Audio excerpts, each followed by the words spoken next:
Aujourd'hui, ma carrière est terminée. Ma carrière professionnelle est derrière moi.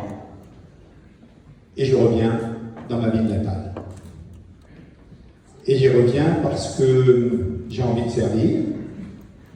Et j'y reviens parce que ce que je vois ne me satisfait pas.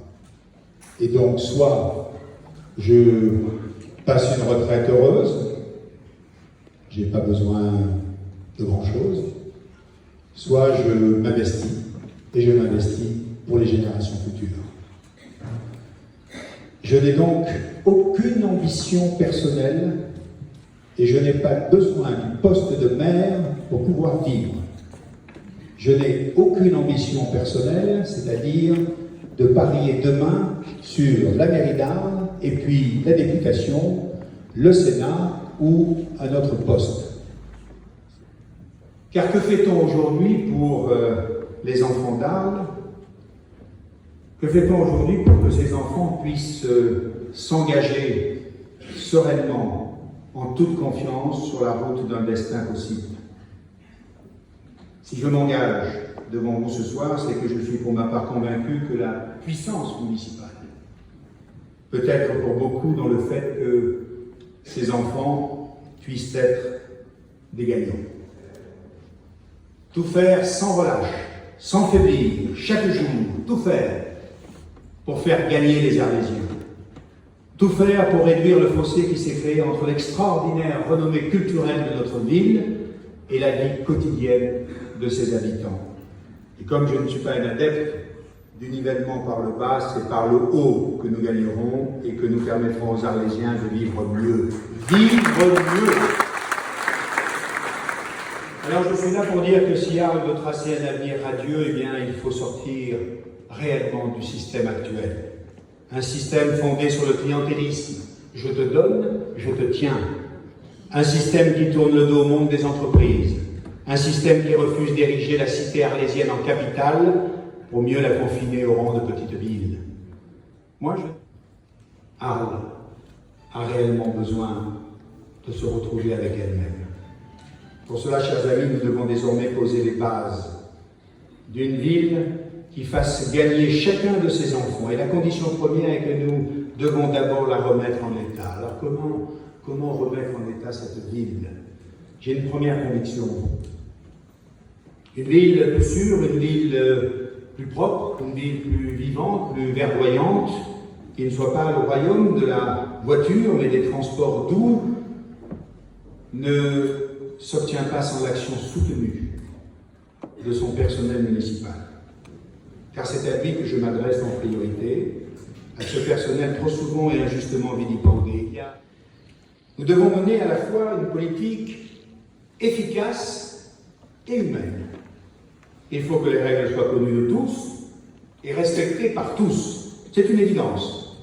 Arles a besoin d'une vraie police municipale et surtout d'un vrai directeur. Une police aux effectifs renforcés, qui puisse être présent sur le terrain 24 heures sur 24, avec un équipement adapté. Mais Arles étant également un territoire, et quel territoire, nous mettrons en place une police rurale pour l'ensemble des villages. La priorité, c'est aussi le réaménagement des quartiers, c'est aussi la reconquête des rez-de-chaussée en les ouvrant aux commerçants, aux associations. Je pense aux crèches associatives qui manquent cruellement sur Arles et dont on pourrait aider la création. Ce qui non seulement pourrait donner de l'emploi aux Arlésiens qui les mettraient en œuvre, mais permettrait aux parents qui travaillent de faire garder leurs enfants dans le lieu le plus proche de leur domicile. Remettre la ville en état. Remettre la ville en état, c'est aussi redynamiser son cœur historique. Il faut redonner de l'oxygène à ce centre-ville. Ne soyons pas sourds, écoutons ce que les habitants ont à nous dire. Oui, écoutons ce que les habitants ont à nous dire. Favorisons le commerce de proximité. Créons enfin des halles dignes de ce nom. Réorganisons nos deux marchés, celui du mercredi et celui du samedi. Et surtout, ne soyons pas arc-boutés sur une logique de tarification de parc-mètres visiblement trop chère qui freine l'attractivité économique de la ville.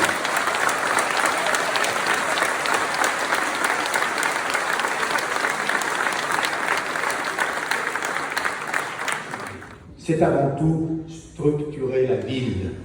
Et structurer la ville, c'est revisiter nos portes d'accès, c'est créer des zones d'activité, c'est intensifier l'activité portuaire génératrice d'emplois, c'est créer un bassin de plaisance proche de Bariol, réhabiliter le pont Van Gogh, c'est créer des parcours santé, des pistes cyclables, c'est dessiner de façon ludique et artistique des circuits à travers la ville, où les commerçants deviendraient des acteurs matérialisés par une charte particulière qu'ils signeront avec la ville, donnant une cohérence commerciale et touristique. Structurer la ville, croyez-moi, remettre la ville en état ne se fera pas avec des mesures cosmétiques, 10 mesurettes par-ci, 10 mesurettes par-là. C'est la raison pour laquelle nous devons envisager un plan de relance sans précédent, réalisable au cours des 6 prochaines années. Ce plan de relance aura un volet économique, bien sûr, et social important. Que constatons-nous?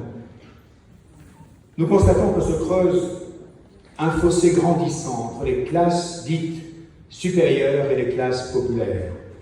Pire, il y a désormais une vraie misère, une vraie détresse que les Gilets jaunes ont exprimée cet hiver.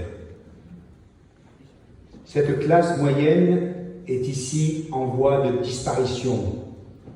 Entre le plafond culturel qui ne cesse de s'élever et le plancher social qui ne cesse de s'affaisser, il faut enfin penser à reconstruire l'escalier qui a été enlevé par le dogmatisme, enlevé par des idéologies. À quoi sert que notre ville soit connue dans le monde entier si les Arlésiens n'en profitent pas? Eh bien, c'est mon défi. C'est notre défi de rétablir cet ascenseur social. Alors oui, pour changer la ville, il faut de l'argent. Il n'y a pas d'argent. Moi, j'ai peur qu'il n'y ait pas d'idée. Ce que je peux dire aujourd'hui, c'est que limiter la recherche d'argent à la gestion des circuits publics, c'est à la portée de tout fonctionnaire territorial. Mais cela ne suffit pas. Il faut y adjoindre une politique plus ambitieuse. Il faut aussi être porteur de projet. Un bon projet, une bonne idée, une idée d'avenir, trouve des financements. Pour ma part, j'irai chercher, j'irai convaincre à Marseille, à Paris, à Bruxelles, partout je serai l'ambassadeur des Arlésiens, partout je serai l'ambassadeur d'Arles. Et je m'engage. Le fleuve doit nous aider à désengorger les routes qui traversent comme une saignée notre territoire. Parce qu'il n'est pas question d'attendre les bras croisés la solution à 10 ou 15 ans minimum que nous propose l'État, c'est-à-dire le contournement autoroutier. Nous avons le Rhône. Dans le passé, il a fait la fortune de notre ville. Il a été aussi la cause de grandes souffrances. Chacun se souvient des inondations, notamment des dernières, celles de 2003. Mais aujourd'hui, il doit redevenir une pièce maîtresse de notre développement. Il faut créer un écosystème du Rhône, générateur d'emplois autour du tourisme, autour de la réparation navale, autour des énergies propres, autour de multiples activités de recyclage de nos déchets. Notre port doit être emblématique d'une nouvelle approche environnementale en matière de transport de marchandises. Il doit s'inscrire naturellement dans une perspective de transition écologique dans laquelle Arles, capitale de la Camargue, doit être emblématique. Le fleuve doit nous aider à désengorger les routes qui traversent comme une saignée notre territoire. Pour sortir du dogmatisme économique arlésien, je proposerai de créer une structure municipale spécifique, consacrée exclusivement au développement économique. Elle dépendra de la Direction générale des services et travaillera la main dans la main avec la CCL. Le sport qui me semble ici quand même étonnamment négligé. Je suis catastrophé, mais vraiment catastrophé devant l'état de délabrement de nos installations sportives. C'est une image déplorable que nous donnons à notre jeunesse. Aujourd'hui, notre ville est celle qui, dans les Bouches-du-Rhône, compte le moins de jeunes diplômés.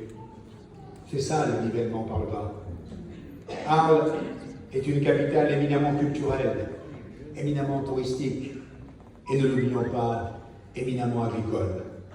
Nous devons mettre en place à la fois des cycles courts de formation concernant l'agriculture, en Crau comme en Camargue, concernant la problématique de l'eau qui est cruciale pour notre territoire.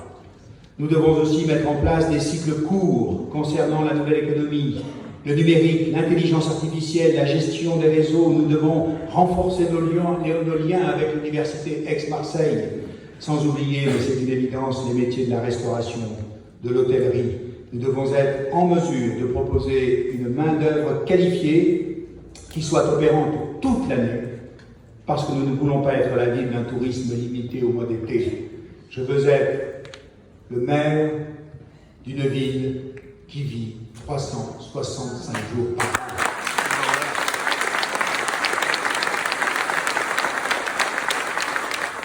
Concernant notre territoire, le plus grand de métropole, 3 fois Marseille, 7 fois Paris, je me permets ce soir de formuler une réflexion qui me tient à cœur.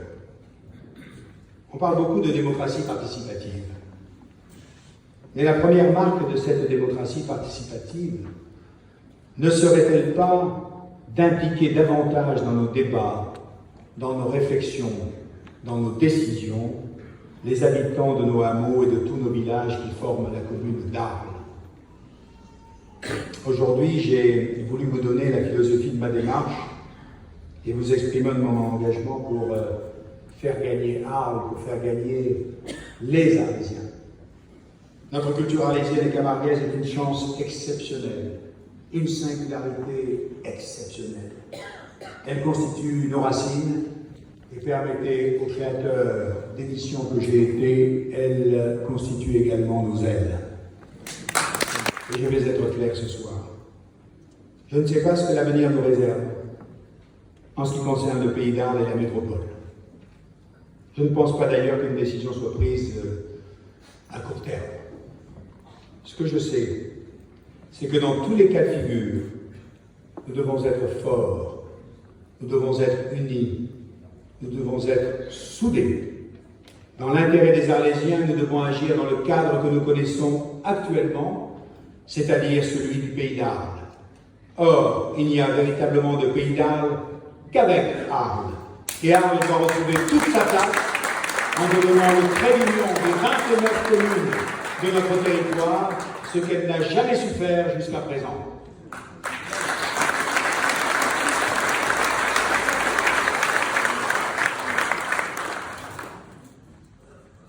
Et bien ce soir, si je m'engage, c'est pour être cette voix qui portera au-delà d'Arles l'espoir et l'espérance de tous les Arlésiens.